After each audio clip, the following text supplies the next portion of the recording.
Hello everyone, I am Kalyani. Welcome to my channel Kalyani Yoga International.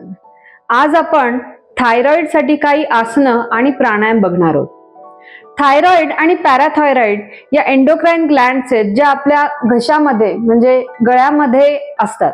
बटरफ्लायच्या आकाराच्या छोट्याशा glands असतात पण खूप मोठी आणि इम्पॉर्टंट फंक्शन्स करतात. थायरॉइड ग्लँड्स हे metabolism, growth, energy levels, cholesterol levels आणि मसल स्ट्रेंथला रेग्युलेट करतात आणि पॅराथायरॉइड ग्लँड्स ब्लड मधलं कॅल्शियम आणि फॉस्फेट लेवल्स रेग्युलेट करतात. या हार्मोन्सचा इम्बॅलन्स झाला तर शरीरावरती त्याचे परिणाम होतात. म्हणूनच ज्यांना हायपोथायरॉइडिझम किंवा हायपरथायरॉइडिझम आहे त्यांनी जर काही आसनं रोज केली आणि हे प्राणायाम रोज केले तर त्यांना थायरॉइडचा इम्बॅलन्स होणार नाही. ही आसनं आणि प्राणायाम दररोज केल्यामुळे तुम्हाला थायरॉइडची गोळी घेण्याची गरज पडणार नाही आणि तुमचा थायरॉइड हा बॅलन्स मध्ये राहील. आता बघूया उज्जाई प्राणायाम. हा प्राणायाम म्हणजे थायरॉइडच्या प्रॉब्लेमसाठी रामबाण उपाय आहे.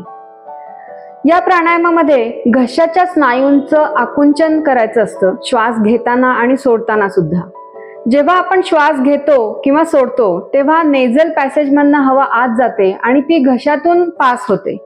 तर घशातून जेव्हा आपण ह्या स्नायूंचं कॉन्ट्रॅक्शन करतो तेव्हा ती हवा आणि स्नायू यांचं घर्षण होऊन एक आवाज तयार होतो, एक साऊंड जनरेट होतो.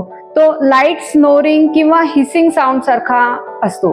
तर त्या साऊंडकडे लक्ष द्यायचे. तसंच घशाचं व्हायब्रेशन सुद्धा आपल्याला जाणवतं हा प्राणायाम करताना.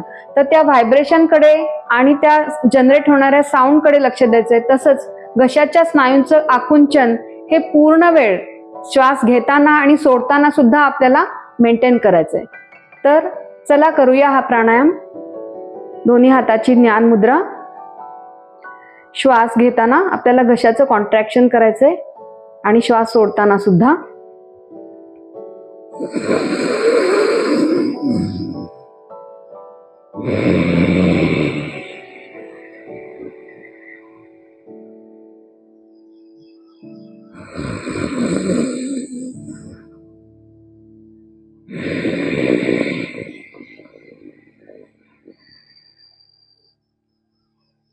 हा खूप एनर्जेटिक प्राणायाम आहे. याच्यामध्ये थोरॅसिक ब्रीदिंग आहे आणि ॲब्डॉमिनल ब्रीदिंग नाहीये.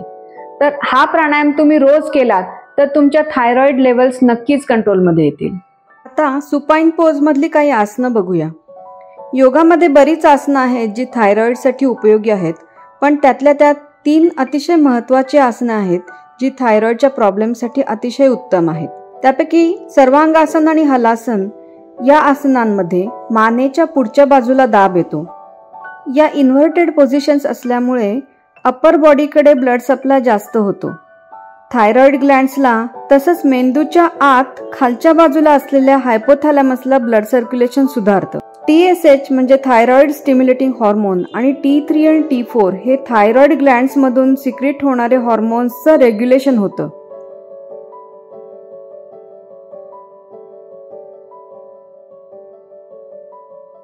पुढचं जे आसन आहे मत्स्यासन, त्यामध्ये पहिल्या 2 आसनांच्या विरुद्ध ताण मानेवर येतो. तसंच स्ट्रेस कमी होऊन मन शांत व्हायला सुद्धा मदत होते. अशा प्रकारे ताण आणि दाब म्हणजे प्रेशर आणि टेन्शन या दोन्ही फोर्सेसमुळे थायरॉइड ग्लँड आणि पिट्युटरी ग्लँड्सची इफिशियन्सी वाढते. तर सर्वांगासन, हलासन ही आसने दररोज कमीत कमी 1 मिनिट आणि मत्स्यासन हे आसन कमीत कमी 15 ते 30 सेकंद स्थिर टिकवता आली पाहिजेत.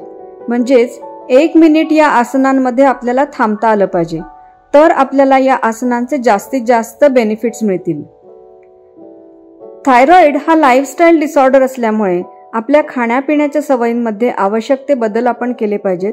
दररोज योगाभ्यास करा. त्यामध्ये मी सांगितलेली सर्वांगासन, हलासन आणि मत्स्यासन ही आसनं नियमित करा.